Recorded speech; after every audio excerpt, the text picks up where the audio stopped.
Hey, welcome to another episode of Spritz of Wisdom. Let's kick things off like we do every time with my sip of the week. These are my highs and lows of the previous 7 days living here in South Italy. Starting with the highs, well, this past week, I have really been looking at ways to fill up my own cup because I haven't really felt fantastic in the past week, and we'll get onto that in a moment. So I've really been looking at how I can improve the way I'm feeling and the way that I do things. And as such, I've been listening to some great podcasts, taking time out every day to read, kind of getting back into the habits and routines that fill up my cup. And that has felt really, really good to invest into myself in this way, because I think sometimes we can just get stuck on the treadmill of work, producing things, creating things, and we're not actually looking at how we're feeling in the process. So I think that was really reflective of me in this past week to actually look at how I was feeling and do something about it. So I'm really happy about that. Also, I would say in the past 7 days, getting really, really clear on what it is that I'm doing, analyzing the data, looking at the analytics, drilling down into the nitty-gritty of my business, because I haven't really been so good at that in recent months, but now this is a proper business. I need to be looking at it in that way and really understanding what is working, what isn't, how I can change things up, and just keeping myself in that headspace. So that has been a really, really good exercise for me to do in this past week. Also, I would say, what else? We had a lovely sushi dinner on Saturday night. That was so good. I love sushi, and it's interesting because I only really started eating it when I moved to Italy. But it was so, so nice. And when you go to a good restaurant, I definitely think you notice the quality. It's so much better. Lows of the past week then. Well, this is what I was alluding to, because last week I just felt off. I was tired. I was distracted. It felt like I was efforting all the time in everything that I was doing. What normally brings me joy, I kind of found quite heavy. And then I realized that it was actually a new moon at the weekend. And I am so influenced by the energy of the moon. You know, I've always known this because previously when I felt really tired or I've not been sleeping well, it's always been around the time that there is a new moon. But last week was something else. And I wasn't alone either, because we were having this conversation within my community. And so many of my members had kind of similar off weeks. So it's just really interesting to learn and also to pay attention to. And this is where filling up my cup came from, because I was like, just because you have things to do, you do have to lean into the energy of your body and how you're feeling, because some of those tasks that I did last week took me so much longer because I was efforting, because I wasn't in alignment, because my energy was all over the place. Whereas like I'm kickstarting this week with a whole other vibe, a whole other energy. And as such, like I'm really making great progress on the things that I'm doing. And that's it. Sometimes it's better to just hold off, don't do anything, work on something else, do what you can just to get through that period, and then pick up when your energy is feeling better, because it does impact the quality of what you produce 100%. I would also say lows of the past week, the weather. May is not Maying this year. You know, I was looking at some old photos the other day on my phone, and 3 or 4 years ago in May, I was in shorts and a vest on the beach. Like, we've had some odd, nice days this month, but literally the amount of rain that we've had in the past week has been insane. And I think now we might be over it, but still it's not the kind of weather that I would expect at this time of year. It's super strange. I would even say that like April was better than May, and that isn't normally the case. So yeah, weird situation. I'm really curious to see how summer's going to shape up this year, based on the fact that the weather is really now super unpredictable, I would say. And then I think that's it in terms of my lows. So let's move into the full pour of today's episode, because today I've really been thinking about how you have to unwrite the rules that you have always known when you start living in Italy. And I tell you where this came from last week. It came from the fact that on Thursday last week, I didn't start work until 1 o'clock. But even on those days when I start work in the afternoon, I'm usually dressed, ready to go by like 8 a.m. in the morning. Because I feel that if I'm not dressed and I'm not ready to go, I'm not able to make a start on the things I need to do, and in terms of working on my business. But actually, last Thursday, I was in my pajamas still at like 10 a.m., which is completely unheard of for me. But I actually achieved a lot just sitting at my desk in my pajamas and working on the things I needed to do without having the pressure of doing my makeup, getting dressed, and, you know, setting myself up in this way. And I think it just highlighted for me that I still have a lot of old conditioning that I need to rewrite, even now, nearly 8 years of living in Italy. Because the fact is, you don't have to work to a timetable when you have different working hours to other people. Like, I don't have a typical 9 to 5 job, for example, when you have your own business. And even when you live in another country, things are going to be different. Public holidays are going to be different.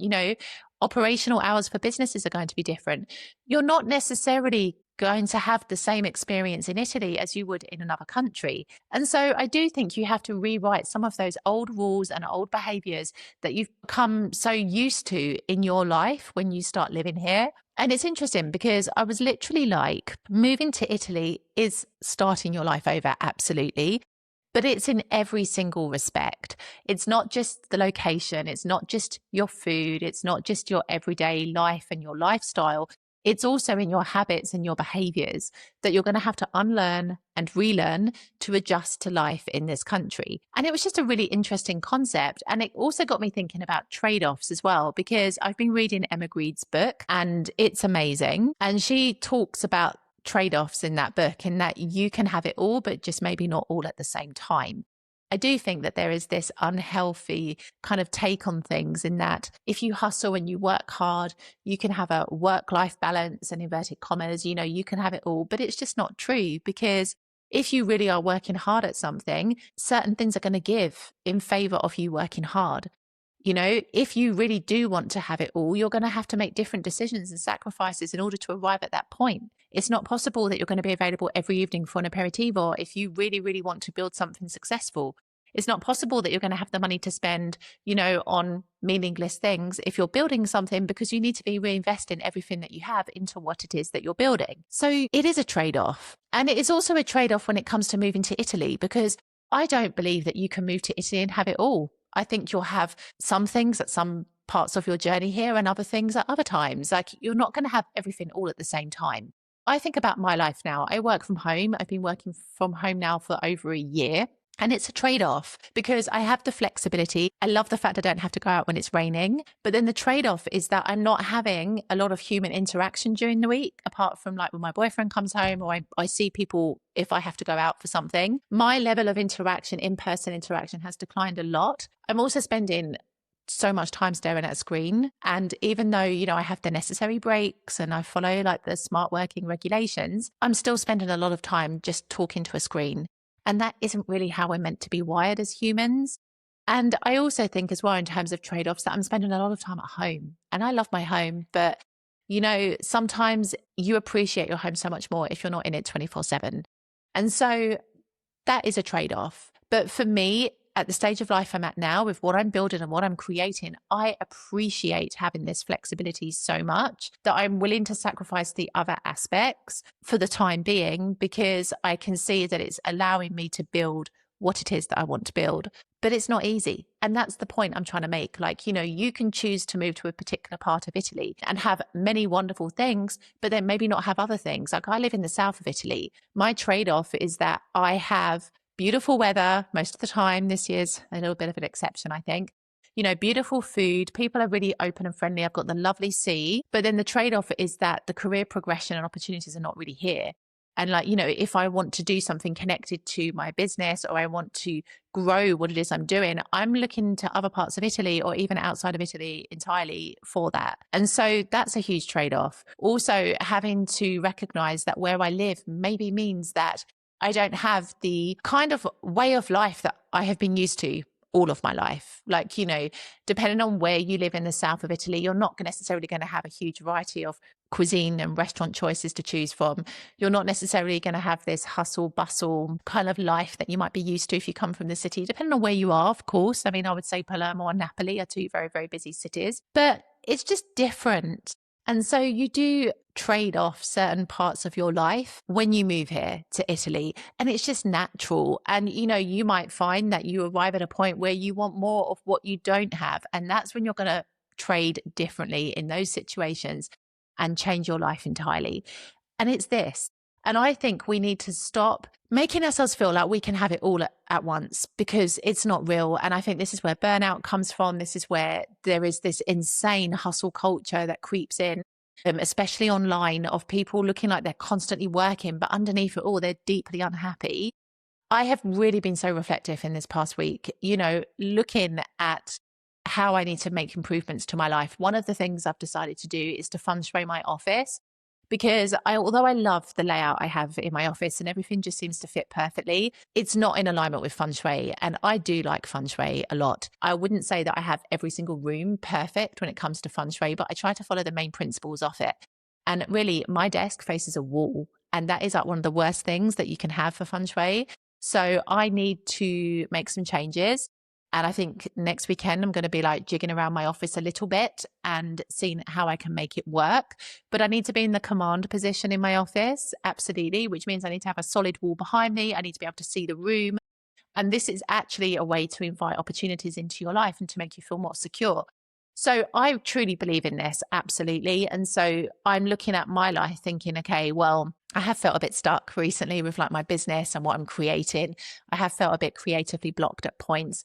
It could be to do with the fact that the room I spend the most time in every day isn't really in alignment with creativity and that kind of thing. So it's looking at what is working in your life. It's unwriting those rules that we carry so heavily around our necks, which are completely false. We've grown up believing, early bird catches the worm. You've got to be dressed, ready to go. You've got to be professional. You've got to do this and do that and, follow rules, even if you're working from home. But the fact is, you've got to adapt your life into a way that works for you.